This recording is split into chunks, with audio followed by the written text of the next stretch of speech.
met Mark Simon, our VP of Technology. Our VP of Strategy. Sorry, I'm reading a different quote. I want to introduce Chris Hooverton. He's a Nashville-based finance and technology leader at Groove Life, an online adventure lifestyle brand. He has been an atypical accounting professional with a natural bent towards system integration and data analysis. And as we were having all of these, looking at a lot of data where we interviewed both IT and finance, a lot of business leaders, Chris is both. Brent Pazzoso is currently leading the digital transformation at RedBuilt, which is an engineered wood products company specializing in light commercial construction based in Boise, Idaho. He has spent 25 years leading technology organizations ranging from enterprise IT management, service delivery, and technical sales. And he has had lengthy stints at both Micron Technology and Microsoft. So it brings a very interesting set of experiences to what we're going to talk about today. Adam Denison has spent more than 20 years of media, events, and technology marketplace experience to his role as the VP of Midsize Enterprise Services for the Channel Company. So Adam talks to hundreds and hundreds of IT leaders every year, every month. Adam, I'm probably underestimating that, but he's going to be bringing that experience to the conversation. And so what we've done is chosen some topics from the previous sessions that we want to get all of your thoughts on. For each of these, I'm going to introduce the topics, and I will pass things over to Mark to kick the discussion off. And I will also try my best to keep us on schedule, may occasionally interject when it's time to move to another topic. Is that good with everybody? It works. Sounds good. All right. So, I go to my different note set now. So, 39% of organizations say the journey to transformation is in progress. 24% say it is complete, and 30% they are always in a state of digital transformation. Mark, does this align with what you see in the market? It certainly does, and I've had an opportunity to see hundreds of companies over the years between Celigo and my consulting background. One of the biggest problems I see with organizations is when they don't embrace the concept that they're always in a state of digital transformation. They're thinking of investing in a big project and then it being done and being able to walk away from it, whether it's something foundational like your ERP.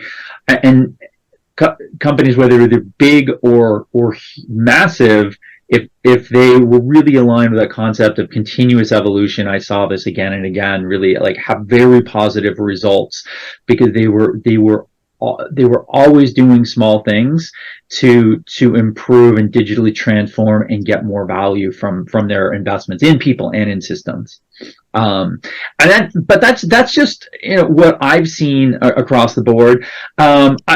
Brent, I'd love to get your opinion here on this, your experience with digital transformation at RedBuilt, because I think you really came to this in your company wasn't a digitally native organization, and I think that represents a lot of challenges we see in companies in the mid-market trying to take their next steps.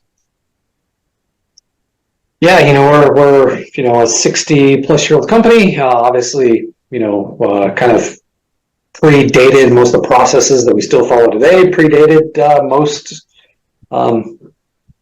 digital anything, frankly. So, going back to the actual question, I'm fascinated by these questions because you don't define digital transformation ahead of time, and I think those mean very different things to everybody. I imagine for decades, people have been taking data and putting it into spreadsheets and making reports and stuff on. I'm sure to a lot of people that was digital transformation decades ago, right? So, I don't see how it would ever be complete. I don't even know how, even at RedBuilt, that's obviously my role here. That's the journey we've been on. I couldn't even tell you what the criteria would be to say we were done, frankly, right? Will probably be, it's just ongoing forever. Where are you at in that journey from if you look at, how far along with it, I guess, and knowing that there's no final destination, but are you happy with your progress? Do you feel like you're behind? Yeah, I think it's pretty good. I mean, one of the unique things, I think, again, with being a mature business, kind of coming into this late. I don't know if that's fair to say, but we had a lot of what I would call technical debt, right? So we weren't even able to even start even a small task like Dave talked about around automation or anything else, because we had no platform that could support it. We had no infrastructure. So us, it really started, we had multiple years of just getting the foundation to the point where we could start to find some business processes to automate. And that was everything from literally people's computers to our WAN connectivity to, but our data layer. I think Sherry said it best, right? Data is kind of the oxygen for AI. I think it's the oxygen for anything. So our data was not in such a way that would support any sort of digitalization or automation or anything else. So, we were very, very siloed. Everything was paper and pencil, and just handed over the fence, right? So a lot of work was just getting the underlying platform set up work to kind of start to support it. But once we got that in place, then we just started, I think, like Dave mentioned before, just trying to find the things that we thought would have the biggest bang for the buck right off the bat, and then started automating them. How did you pick where to start? Right. I don't know if this is where you're going, right? But to me, that goes back to this ROI question. That's always a lovely one, right? How do you measure that? And you can always come up with a number, but then is the number right? Is it believable, right? Does it pass, the smell test? And frankly, they rarely do. So, but it did start with a conversation with the business areas, right? It wasn't, but we were pretty strategic. Again, we wanted those quick wins. We wanted to gain the trust of stuff. So we started, a lot of it was just observation, right? I personally spent a lot of time just going out and being part of the business and looking around and trying to find the opportunities, right? And then trying to combine that with, and by the way, finding possibilities was easy, right? But then we try to narrow that down to, okay, which ones are going to be, let's find ones that not only are going to have kind of make a splash, if you will, but also be less risky to implement, right? So started with those and then moved on to bigger and better ones. Awesome. That's great perspective. So you're coming from more, I almost say, like a traditional established business, develop processes and digitizing. Let's take a look at Groove Life, which, Chris, I'd say kind of comes from a different perspective, right? A little more born in the cloud, so to speak. How do you describe where you're at in your digital transformation process? Yeah, that's exactly right. We were born in the cloud. Our business was launched as a Kickstarter, so it's just the way it is. And yeah, the fact that we've been a digital business since day one. Obviously, we're only a 6-year-old, 7-year-old company, and started out with very disparate systems, handling marketing and accounting and operations and inventory. And, I'd say what really got us moving in the digital transformation automation initiatives were when we launched the ERP. And we did that about 3 years ago. And, that just, for us, made us more aware of the need to bring all these systems together, get them talking together. So that's kind of where we're at with the digital transformation. We're, constantly looking at how we can have our systems working together, that where whatever department you're in our business, when you're looking at data, you're looking at the same data the marketing is looking at the same data that our customer service team is looking at, that our operations team is looking at. Because that doesn't happen day one when you're coming in on a QuickBooks, for accounting, and then a, whatever ShipStation for shipping. And so that's where we're at. We're constantly evolving, and looking at taking manual processes where people are looking at different systems for pulling different data points, that we're trying to marry those together. So it's just one place where they can see everything they need. And then starting to actually automate processes where, CX rep is trying to email, a return label to a customer. How do we automate that to where they don't have to go and generate it, download it, email it, So that's kind of where we're at. We're trying to just really optimize our business processes and make, get more out of the systems that we've spent a lot of money to put in place. That makes sense.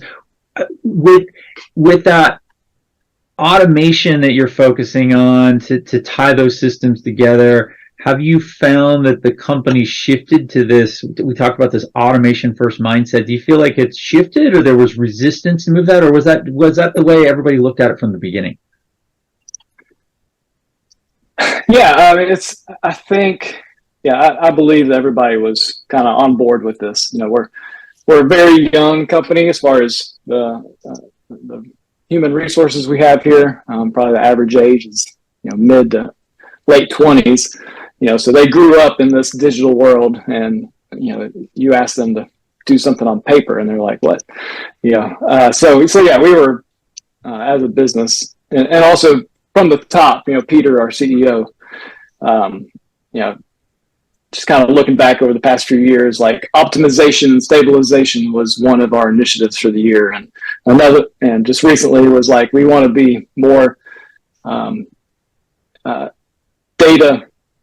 Have data in mind when we're making decisions, like decisions are being driven by data, so that's, as an organization, definitely on board and 100% adopted this process of automation. Excellent. Well, Adam, I'd love to get your perspective, both at the channel company and kind of broader industry, what you've seen as far as, where are companies, where do you see both yourself and the companies you're talking to, because you do get to interact with so many, where they are at in this digital transformation process. Yeah, thanks, Mark, and thanks, Mark and Dave, for having me. I think first off, so to full disclosure, I'm an end user. I'm not an IT leader, but as Dave mentioned, I talk to hundreds of IT leaders on the regular. So I want to kind of present their perspective. But I think first off, on a sort of a broader scope, what's really interesting is the term digital transformation. And I've been in the media for a long time, and I like to say, look, the media, the vendors, the analysts, they love terms, right? And they love to fan those flames. And when we were heading into 2019, that term, I think, was getting exhaustion on IT leaders, folks like Chris and Brent. And so, they're like, I don't want to hear about another digital transformation event or story or a solution. Everyone's talking about it. And then obviously we went through the pandemic and everything got accelerated. Now, when I'm at my events, I'll be in Houston with you next week, Mark. The IT leaders are the ones that are bringing it up more now and talking about it more now. It's being more widely accepted across the business from IT leaders, business technologists, and end users. So I think that's one thing that I think is very interesting with that term. It's kind of got a rejuvenation right now. We represent the mid-market, right? So, companies that are around 100 million to maybe $1 billion, right? I'm not interacting with the Fortune 2000, which are probably much further down their digital transformation paths than the mid-market is. I think there's a lot of mid-market organizations that are, family run, family owned, family operated. They might have some legacy beliefs and thoughts around IT and the value of IT. But then we start to see, some shifts in there whenever you see a change in management or leadership or ownership. To see the 24% that say it's complete, I really hope the way they were reading that is, they were thinking about a specific initiative they had, and that started and that completed. I don't think you can be complete, as Brent mentioned, and certainly Chris at a cloud native organization. When I think about it in terms of my own organization, I've spent over 20 years at high tech media, publishing, events, services companies. We do a great job writing and talking about technology and all that it can bring to an organization. The past companies I was at, which were much larger at the time than the channel company, we didn't do it though. We were pretty pretty non-digital, if you will. The channel company went through some really interesting. It really became an organization through a management buyout from a much larger organization. And recently now, over the past couple of years, we've grown dramatically through acquisition. And so we are now global. Our CEO, who came up through sales and business ranks in high tech, IBM, HPE, he understands technology and really leans into it. And I would say we are in a constant state right now of transformation. We have bunches of new systems coming at us. Some of them, I don't think they're quite getting the utilization that they should, but we are 100% in the cloud now. And we are exactly kind of what you're talking about. We, as you're aware, in the past few months, we've become a Celigo customer, and it all started with tying our global CRM system to our new finance and ERP system, which we're in the process of putting in place right now. So we're just now standing up Celigo and starting to reap the benefits in that across those two systems. And the other ones I've checked with our CIO. What are the next ones that'll be falling there?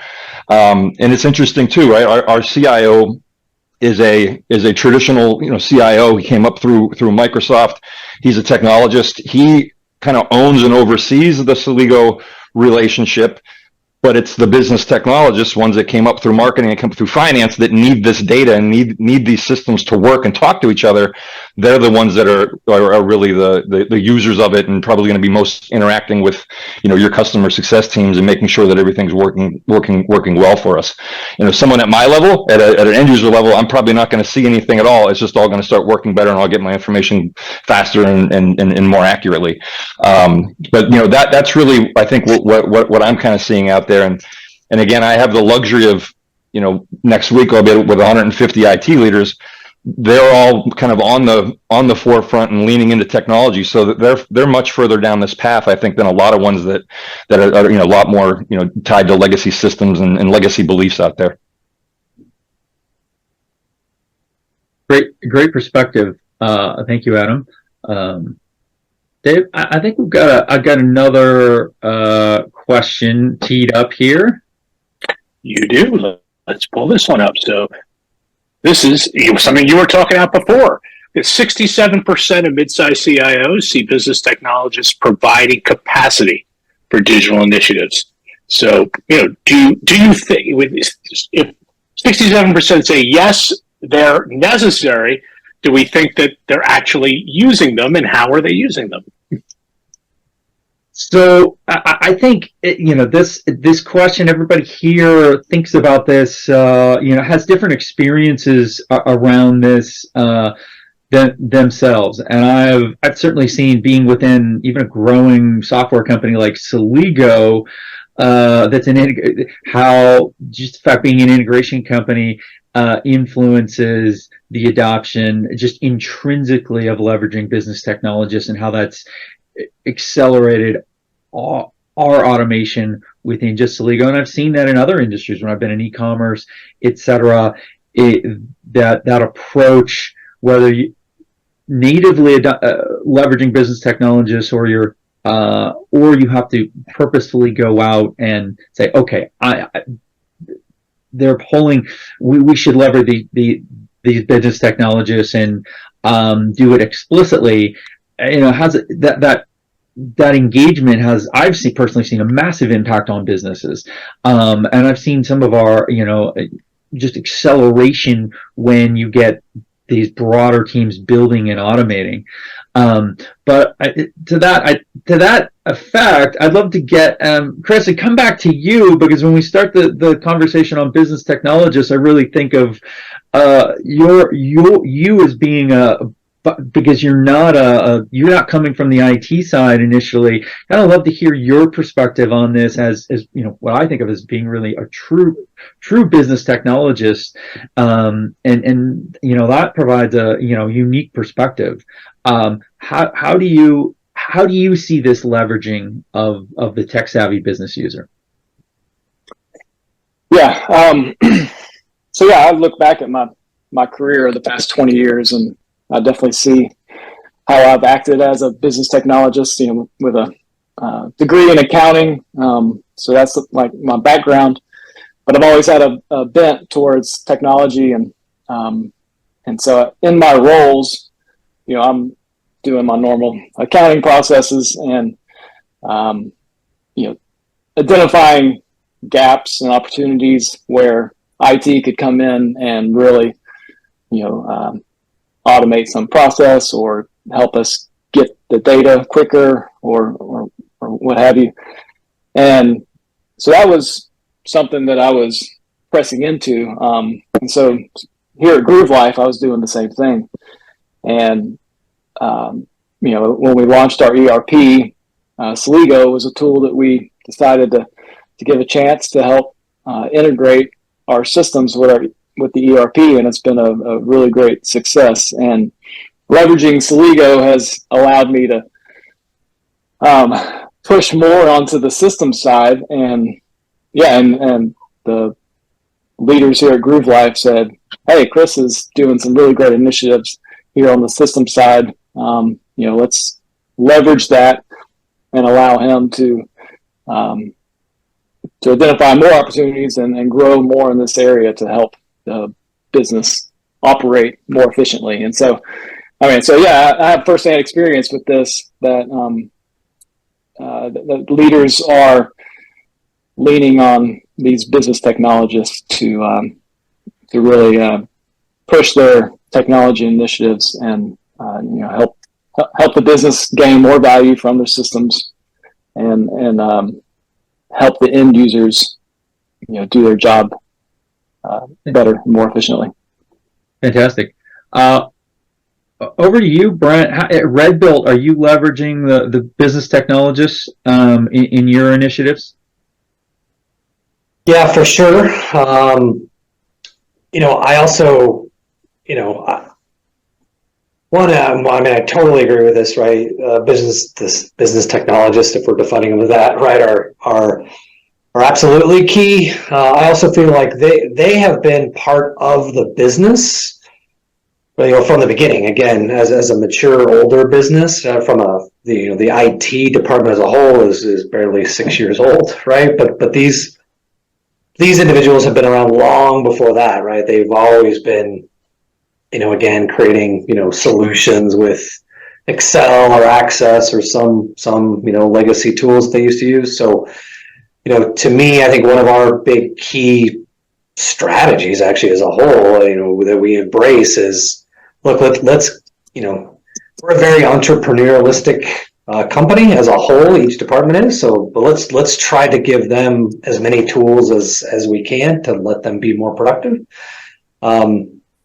So, we absolutely try to leverage them for these digital initiatives, but another aspect too is we also try to identify these individuals, because if we're doing a larger, more kind of an IT project, then these are our kind of boots on the ground in those various business areas that we try to bring along with us, right? Really be our advocate to help, sell what we're trying to do to the rest of that business area, that type of stuff. So we kind of use them for multiple purposes that way. But yeah, they're definitely key, and we try to leverage them as much as we can.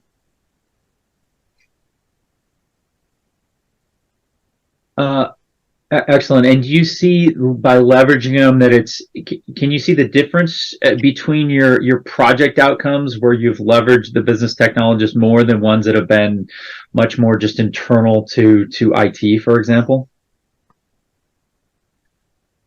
I don't know if this is where you were going with it, but I'd say, to us that that change management piece with anything is obviously huge, right? Managing change, especially again, going back to being a mature business, right? A lot of our business areas are just so ingrained. This is the way we've always done it for decades, and so,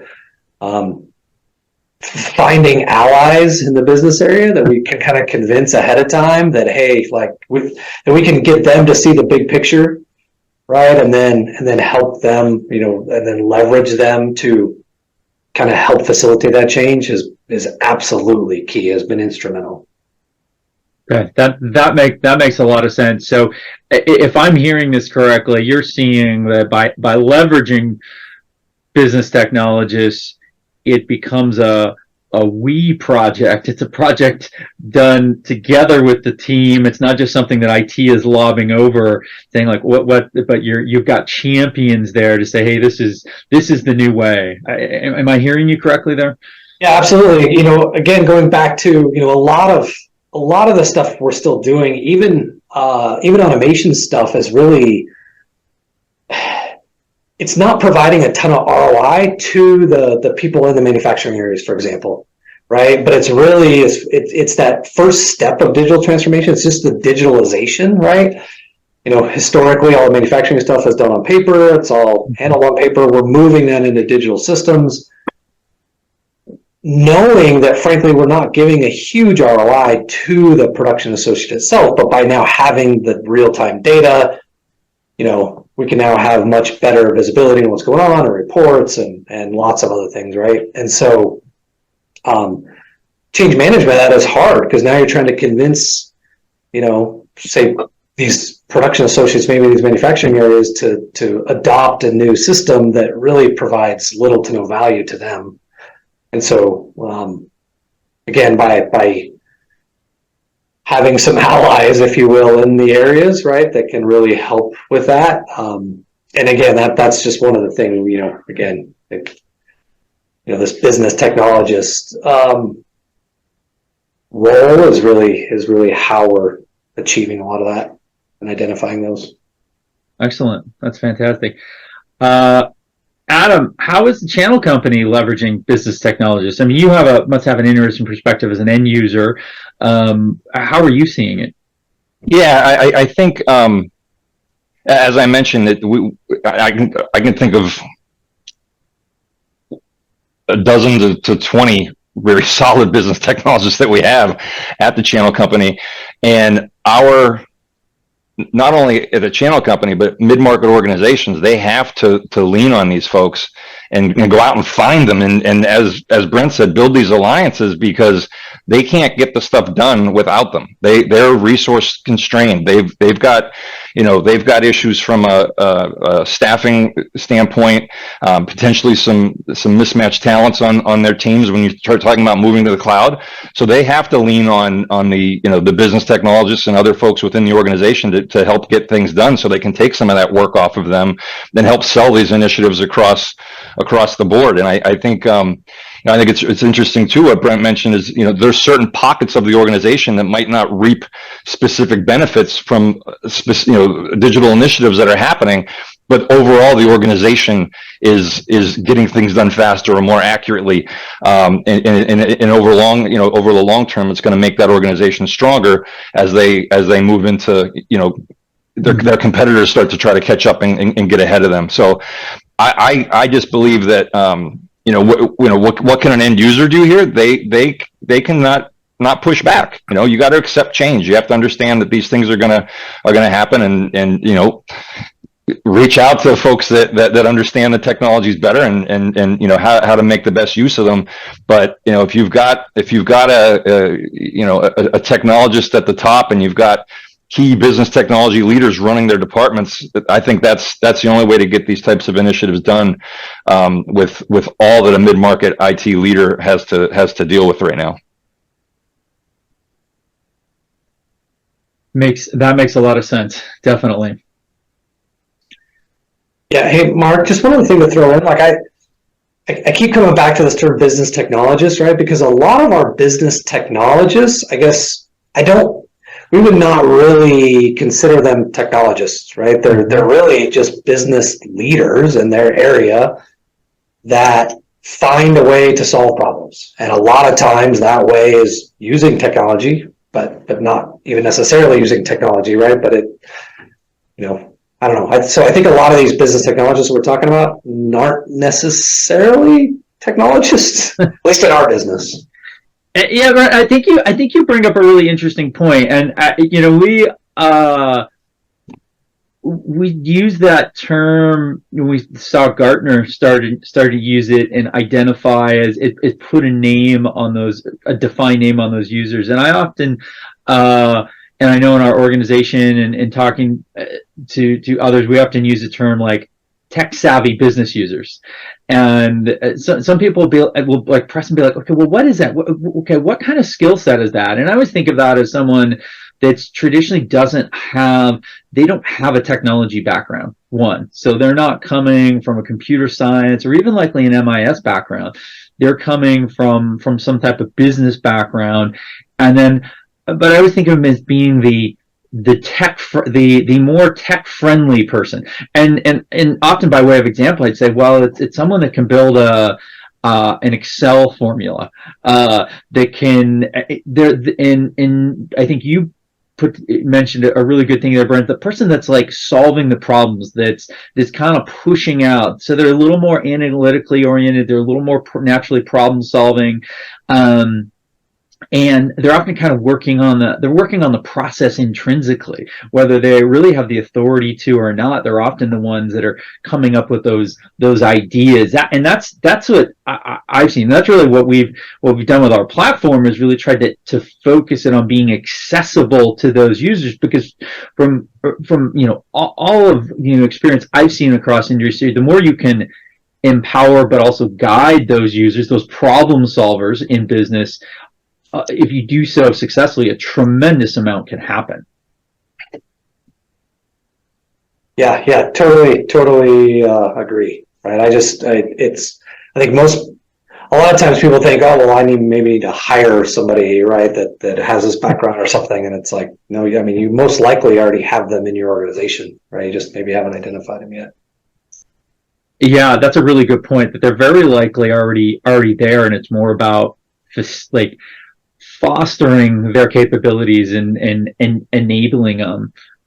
We talked a little bit earlier about like the federated concept, and that's where it really, because I've seen so many, and especially as in my consulting past, coming in as an outsider to an organization, you see these turf wars in our organization, even ones that are relatively small, between a IT team that was trying to centralize, users that were trying to get things done and solving problems, and it created a lot of friction and inefficiency. And then seeing that over time, working with them and the companies that could transform, and all of a sudden, okay, they're working with oversight of IT, but now the business users are being supported and encouraged to build out and solve problems.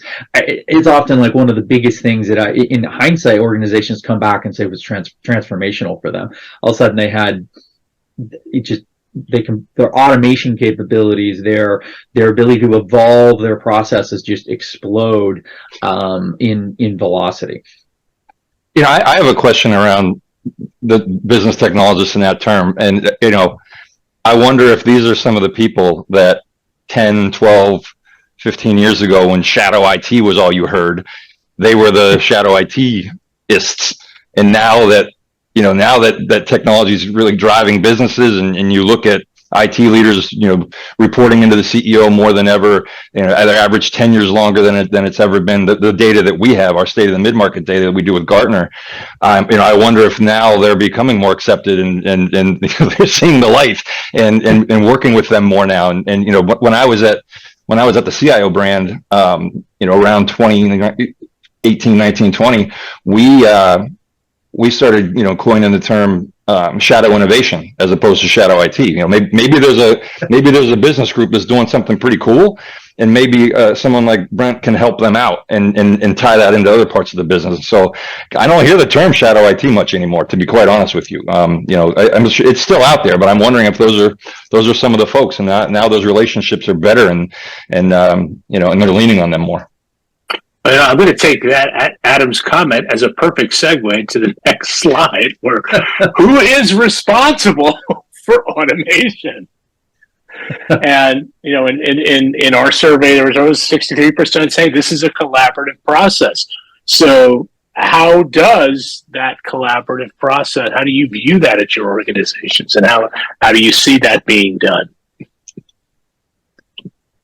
So I think our last conversation, like you said, Dave, segued really well because it's because it's so much that point of how well is that collaboration working.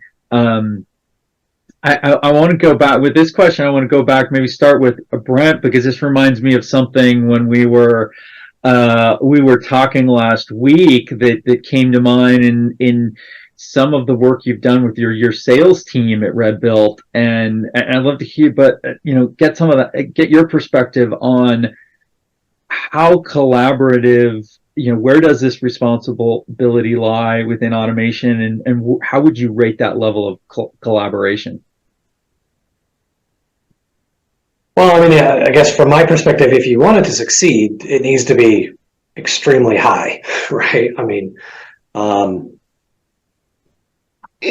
even outside of sales, right? We've done some other automation projects, right, where again the adoption has been a challenge. We've overcome that hurdle, but if the business area or the line of business, if they don't want it, they're not going to do it, right? Or they're going to find ways around it. They're going to, right? So I think it really, to me, automation needs to be driven by the business and enabled by IT. That's how I look at it. That's a great perspective, and often if it's pushed by IT, there can be resistance. It's much better to be pulled from the line of business.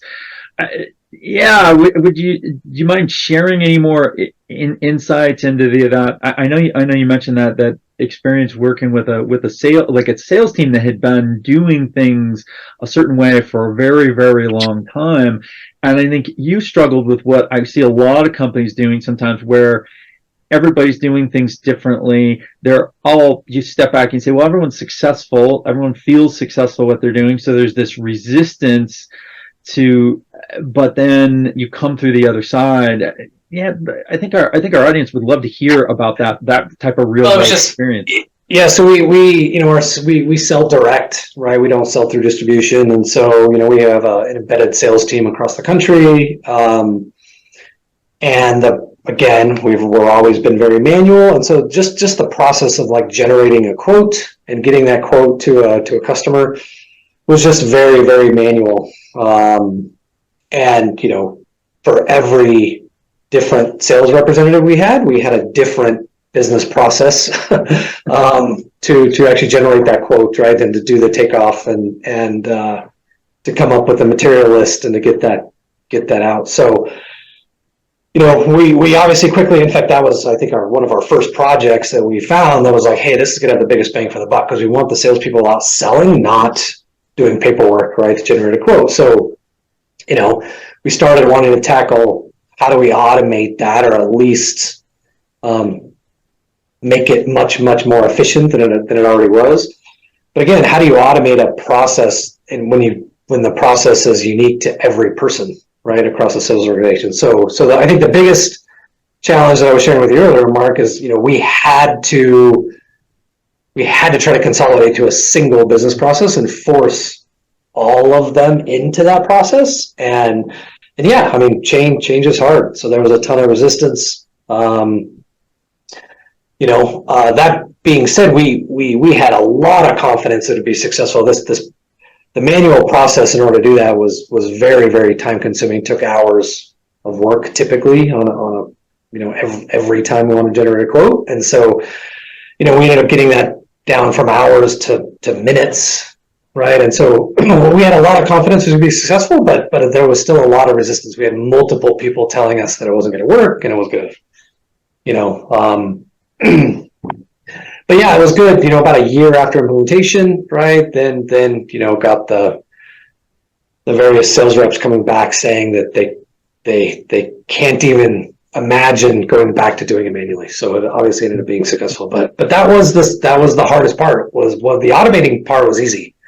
The hardest part was consolidating down to a single business process. Yeah, and I think that's a fantastic summary of where often these challenges are. We think so much about technology and automation and think of it as it's moving the data, but it's all about it's automating that business process, and that getting to the right business process can often be is very often the hardest part of the whole project, not the bits and bytes of moving things, whether you're coding something manually or using a modern tool. It's you're going to get a bad output and outcome if you haven't nailed your process. And this is, to me, is just a fantastic example of how you've got to persevere through that process. And the users on the end a year later can't believe that they ever did it any other way and wouldn't go back. But this part is where I've seen companies, almost universally, when they're adopting new solutions, struggle to some degree, and where if a company's gonna fail in digital transformation or automation initiatives, it's around the processes. And I think this is a great example of how you got in there and you fought for it and pushed through because you had the commitment from leadership, and that's fantastic. To kind of flip and go a look at it another way, Chris, as a business technologist yourself, coming from the finance side into IT,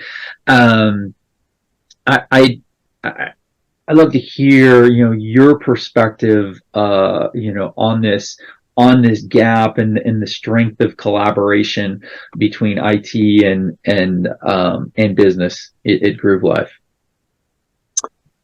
So I definitely agree with Brent. I mean, it has to be collaborative. It's for finance and IT, for example. The finance end users are the ones that are identifying what needs to be automated, how it needs to be automated. What's the criteria, what's the outcome that we need. And IT is going to be the one to enable that, to create that from a coding, programming, whatever the technical side of things. And so that one without the other, it's not going to happen, and it's not going to be successful. Do you still face any big challenges in accomplishing that?